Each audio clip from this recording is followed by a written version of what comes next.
i3, i5, and i7. What does it really mean?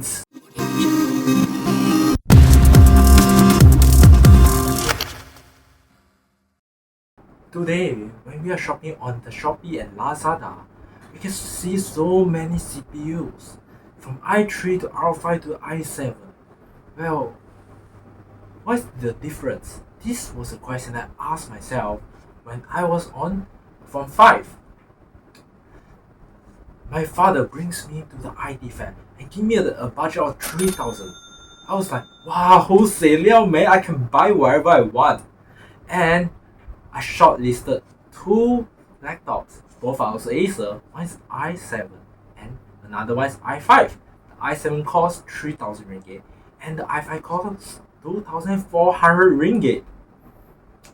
Well, I was thinking to my mind, is the i7 really worth the 600 ringgit?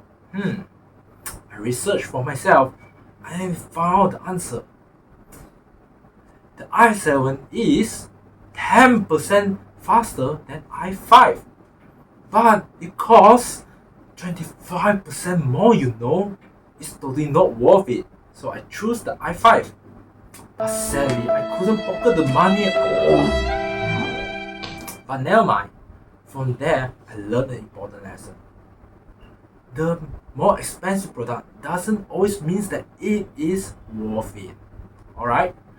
From that point, it got me so interested into CPU that up to this day, I'm still learning about it. And now, I'm going to share with you everything I know about CPU. You will see so many options. Mainly, you will see two brands, AMD and Intel. For Intel, you will see i9, i7, i5, i3, Pentium, and Celeron. For AMD, you will see R9, R7, R5, R3, and Athlon. There's so many choices. Before we get into actually what does it mean, let's understand the CPU number. Let's first comes with Intel. There's 12 and 900. The 12 means the 12th generation, which is the latest generation. Always gets the later generation unless you are saving your bucks. For the 900 means it's the i9 CPU. Then, for some cases, you will see some letters followed by it. For example, in desktop lineup, you see K, that means it can be overclocked. Then you will see F, that means that the integrated graphics isn't including it. And another one is KF, no C. Alright, it's just KF. KF, that means that it don't have any integrated graphics and it can be overclocked. For the mobile layout, first thing you see, the U. The U is for the most efficient. It only uses 15 to 25 watts. Next, you will see the H series. The H series is a high performance one. It uses 45 watts. And you will see HK, which is the best of the best and is overclockable. For AMD side, let's look at this. 5900. The 5 means the 5th generation. The 9 means the R9 CPU.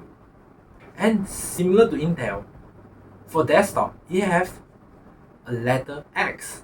The X means it's slightly better than the non-X version. More or less, 100 MHz faster. For mobile lineup, you see the U, the most power efficient one, use 15 to 25 watts. The H, which is the high performance, use 45 watts. The HS is the high performance and slightly more efficient, which use 35 watts. And last but not least, the HX, which is the best of the best for AMD in the mobile segment. But why? Why there's so many choices? Do Intel and AMD design so many processors? No. It costs billions just to design one processor design. They can't spend so many billions for each type. Instead, it comes to one word: defect. Because during the manufacturing of the processors, things can happen and nothing goes perfectly. Just like people, each processors may have their own faults. Let me illustrate to you. Let's say this is a silicon wafer. As we are manufacturing the processors, we will use laser to draw lines.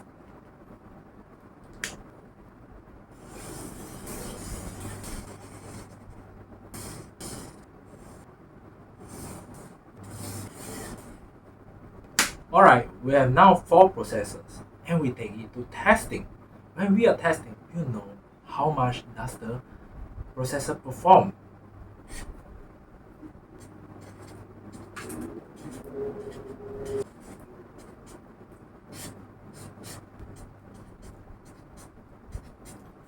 Well, as you can see, some of them is non-functional, and some of it perform really good, and some of it is just, well, not perform that good.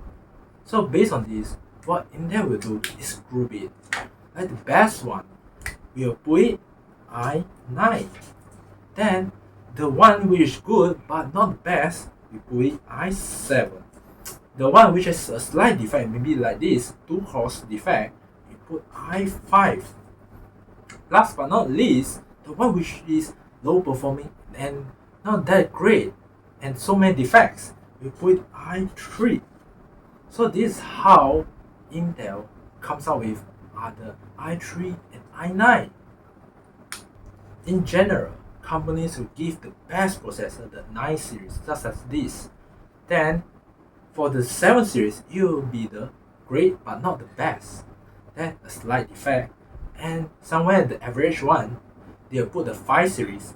And last but not least, the perform so-so one, they'll put it the i3.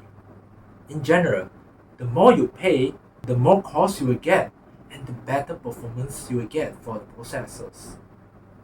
Let's get back right to here. Alright, we always heard the jargon term.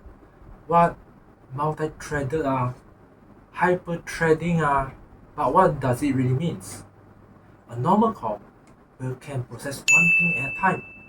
For multi-threaded core, we can process 2 things at a time. Huh? You only have 1 core, how come you can process 2 things? In fact, when you are processing one task, sometimes it has some delays. Maybe from RAM to your CPU or storage to CPU. There will be some waiting time. Instead of letting that waiting time go to waste, your CPU is switching from this task to another ongoing task so that it won't waste the resources on waiting. This is how it gets higher multi-threaded performance this way. Another big thing that recently came to our computer is the big little design. What does it mean? The big cores, the cores with high performance but very power hungry. But we have also the little cores which low performance but very power efficient. Since Windows 11, Windows can schedule what kind of task goes to the big core or small core. For your everyday tasks, it goes to big core so that you can open up the application fast and swift. Then for the background processors, it goes to little core so that you can save on your battery life. If you're buying for laptop, definitely you want this feature as you can prolong your battery life. Here comes the golden question. What CPU should you choose? I would say it depends. If you're a gamer, I suggest R5 or i5 and above because your CPU performance just need to match the PS5 CPU performance. Then you can run every game at 60 frames smoothly.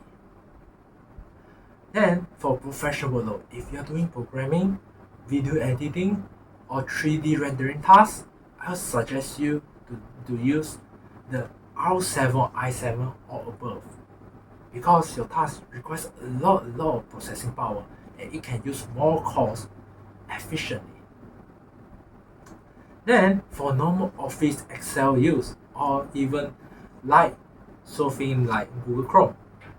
I suggest you to use R3 or i3 because for this task it's very lightweight and 4 cores is enough. I'll say that 6 cores is even overkill for this task. You can save the bugs and use it for maybe a later upgrade or something. Well, if you have noticed, I never recommend anything lower than R3 and i3. It's because 2 cores is not enough for today, at least for today. I had a PC which has only 2 cores, and now when I am opening the Chrome tab, it takes 2 seconds to load. Chrome tab only So no, save up a little bit more money for the i3 or R3.